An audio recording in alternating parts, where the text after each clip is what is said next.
Hello there. My name is Matthew Hoke. I'm Associate Professor of Voice at Auburn University, and today I would like to talk to you about a recent research project of mine that culminated in the publication of a forgotten song cycle that had never been published before, Jocelyn Binet's Cycle des Mélodies, sur des poèmes de Paul Éluard. Over the next 20 minutes or so, I'll take you on my entire editorial journey, from start to finish. The goals of my presentation today are fivefold. First, I will introduce Jocelyn Binet to you and talk about her compositions. I will also discuss the origins and circumstances surrounding the Cycle des Mélodies. I will reveal the excavation process for resurrecting the cycle, including some manuscript, engraving, and copyright issues that I ran into. I will analyze and discuss each of the 6 songs from both poetic and musical perspectives, and finally, I will share with you a complete performance of this work that I recorded in January of 2018. Jocelyn Binet was born in a small town in Quebec on September 27, 1923. She studied composition and piano at the Université de Montréal, where she earned 2 degrees. After graduating, she studied at the Paris Conservatory from 1948 to 1951. It is almost certain that she met Pierre Bernac and Gérard Suzet during this time. Pierre Bernac was the most famous teacher of the French Mélodies during the 20th century, and he is remembered today for his book, The Interpretation of French Song, which is on the shelves of many voice teacher studios. Gérard Suzet went on to become one of the most important interpreters of the French Mélodies during the 20th century. Binet returned to Canada in 1951, where she taught composition at the École de Musique Vincent Dandy in Montreal, and later at Laval University in Quebec City. She died in Quebec City on January 12, 1968. She'd never married and had no children. Binet's compositional output is interesting when you consider that most of her works were written during her student years. She has 3 orchestral works written during this time, 2 chamber pieces, a trio for violin, cello, and piano, and a suite for flute, piano, and strings, and some vocal works, the Petite Suite Vocale and Nocturne. The one exception is the Cycle des Mélodies, which was written far later than the other works. Binet's compositional output slowed considerably after she returned from Paris in 1951. From this time forward, her primary identity was that of an academic and professor of composition. Cycle des Mélodies is one of Binet's only compositions that was written during her time at the École de Musique Vincent Dandy. It is likely that these pieces were performed at this institution during Gérard Suzet's visit to Montreal during his 1955 North American tour, and it is also likely that Suzet's presence and willingness to perform them inspired Binet's renewed compositional activity. Suzet was not a singer who had a habit of working with a variety of pianists. He had very few collaborative partners over the course of his career. His regular accompanist until 1954 was French pianist Jacqueline Robin-Bonneau. Her reluctance to travel internationally resulted in Suzet pairing with American pianist Dalton Baldwin beginning in 1954. Baldwin would remain Suzet's accompanist and life partner until Suzet's death in 2004. Therefore, Dalton Baldwin was most likely the pianist who played the 1955 performance, although it is possible that Binet, a pianist herself, played the first performance. Attempts to correspond with Dalton Baldwin, who is now 87 years old, to clarify this matter were not successful. This project has some interesting origins. I have always been a Gérard Suzet enthusiast, and I noticed this work listed as a piece of new music performed by Suzet in 1955, the same year the piece was written. This performance was most likely the world premiere. This was interesting because Suzet was not particularly known as a performer of new music. Especially compared to his contemporary Dietrich Fischer-Dieskau, relatively few composers wrote works with Suzet's voice in mind. Notable exceptions include Jacques Leguernet, who wrote many songs and cycles for Suzet, Arthur Honegger, La Danse de Mort, 1938, Igor Stravinsky, Canticum Sacrum, 1955, and Ned Rorem, The War Scenes, 1969. Mid-career, Suzet's interest in performing new music seems to wane considerably.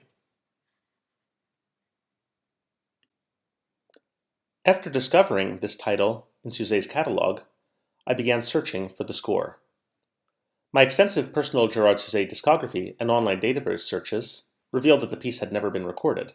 This was significant because Suzay was a prolific recording artist.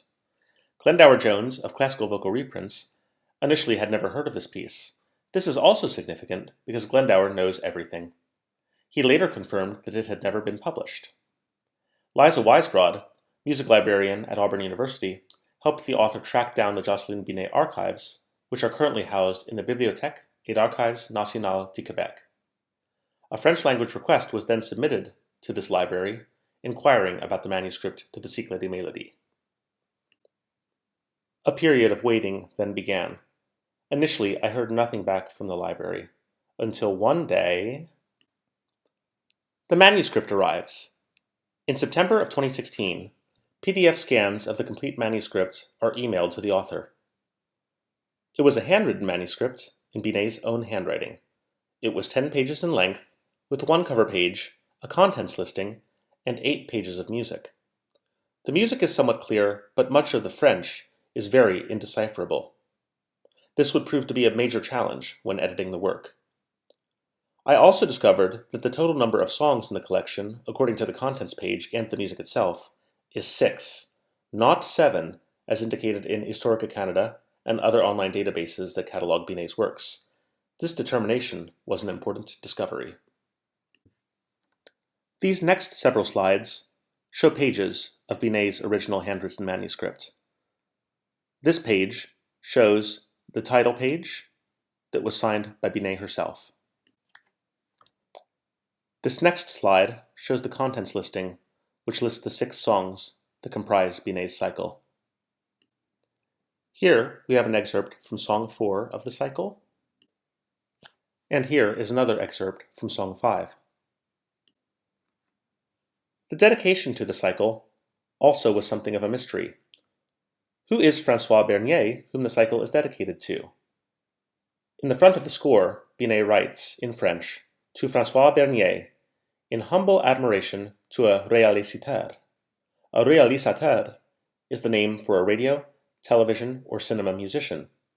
This clue began my journey to discover who François Bernier was. The initial challenge was deciphering the correct spelling of the name. Initially, it was believed to be Binil, but assistance from Professors Amanda Johnson from the University of Mississippi and Jessica McCormack from Indiana University South Bend, as well as comparison with other handwriting in the manuscript, eventually shifted to the correct Bernier, a far more common Québécois name. The most famous musical Berniers were a prominent family of musicians from Quebec City during the first half of the 20th century. The patriarch of the family, and the most well-known Bernier, was the cellist and music critic Maurice Bernier. After much initial frustration, it was discovered that there was a variant in the spelling of the dedicatee's first name, François versus François. The latter spelling, with a Y, yielded an entry in Historica Canada and other online databases. And thus, an identification was made. François Bernier was a French-Canadian pianist, composer, radio producer, arts administrator, and music educator. He was the son of the Québécois cellist and music critic Maurice Bernier. He was an active conductor and producer of CBC Radio in the 1950s and early 1960s. He also served as music director of Montreal festivals from 1956 through 1960. He was general director of the Symphony Orchestra of Quebec from 1960 through 1966, and the orchestra's first music director from 1966 through 1968. He was only 4 years younger than Jocelyn Binet, and also spending his entire career in Montreal and Quebec City. It is certain that he and Binet were at least acquaintances with one another, and probably friends as well. Both were living in Montreal in 1955, which also is when Bernier was in his prime as a réalisateur.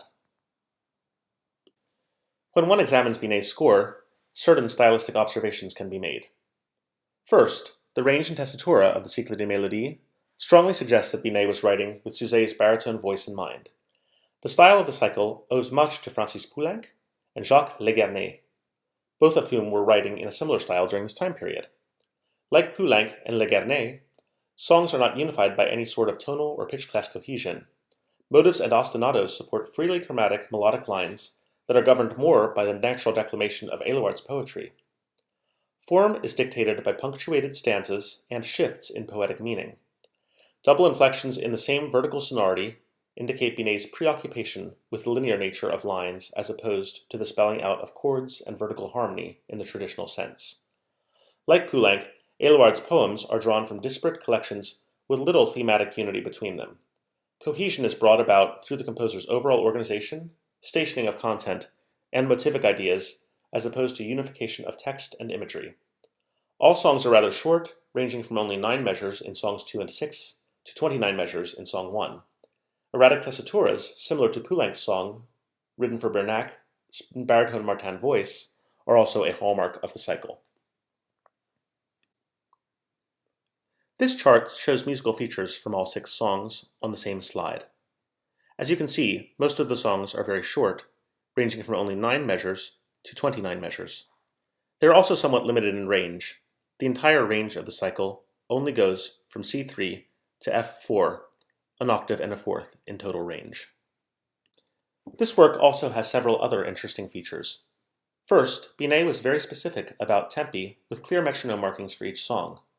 The manuscript, however, reveals that she changed her mind on some tempi, perhaps as a result of rehearsals with Suzet. The engraved score represents Binet's final decisions with regard to tempo. There are no key signatures. Melodic and harmonic content are not rooted in any sort of tonal or pitch class system. There are, however, motives that recur, forming ostinato-like underpinnings for individual songs. The cycle des Mélodies does not require a large vocal range and does not exploit Suzet's robust lower register. Song 2 has the smallest range of a minor sixth, whereas Song 1 has the largest of an octave and a fourth. The cycle begins and ends on an open perfect fifth. Songs 1 and 6 also share thematic content and have almost identical ranges, C3 to F4 versus C-sharp 3 to F4. Songs 2 through 5, which comprise the interior of the work, all begin and end in dissonance, emphasizing second and seventh chords. Major and minor thirds are consistently avoided throughout the work. The poetry of the Cycle des Mélodies is worthy of discussion. Binet's work gathers together 6 poems by Paul Éluard, the post-surrealist French poet who was also frequently set by Poulenc, along with his fellow post-surrealist colleague, Guillaume Apollinaire. Like Poulenc, Binet did not seek poetic unity in her selection of texts. They come from 5 different poetic sources, and only 2 of the 6 poems are complete. The other 4 are excerpts from longer poems. Because Binet's handwriting was so challenging to read, tracking down the 6 original Éluard poems was by far the most time-consuming part of my research.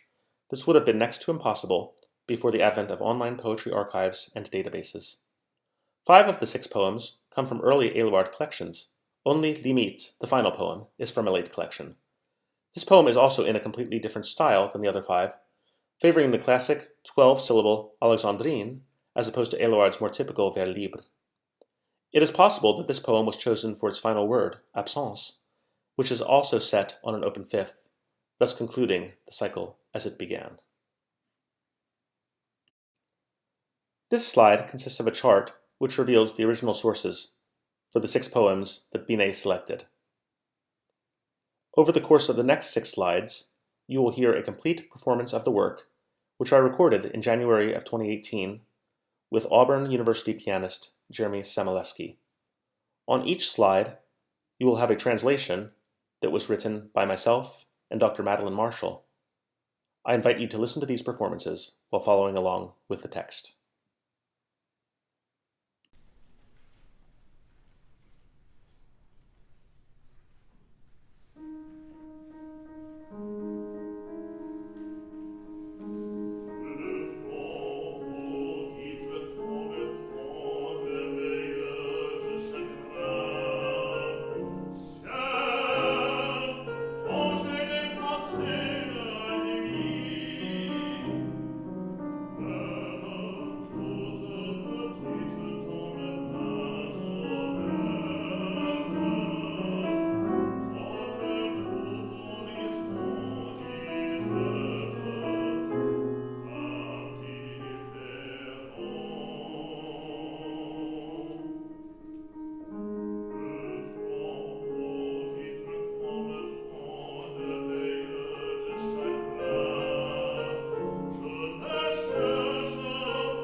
Some other research should also be mentioned. In March of 2017, I made an in-person visit to the Binet archives in Quebec.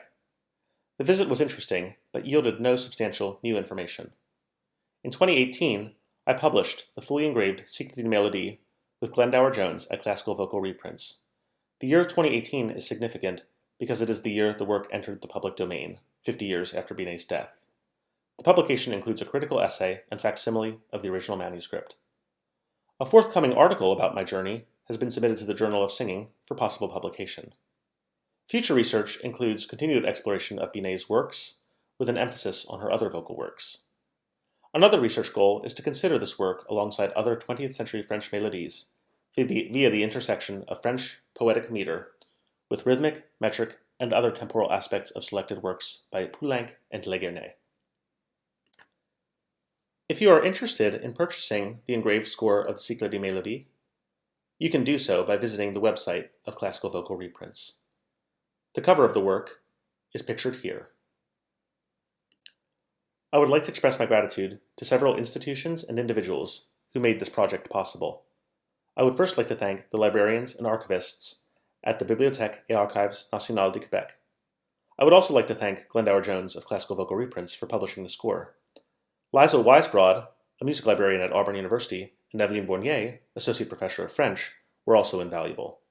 James Doyle engraved the manuscript, and Amanda Johnston and Jessica McCormack helped me with deciphering certain handwritten French passages. I owe a big thank you to Margaret Marshall for her help with the French translation.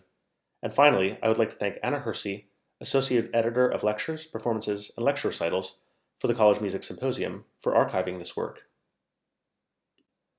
While the research for this project was mostly my own, I am indebted to these 3 resources, which proved to be invaluable during the course of my research. This concludes my presentation for today, but if you would like to discuss this work further or ask me any questions, I would be more than happy to hear from you.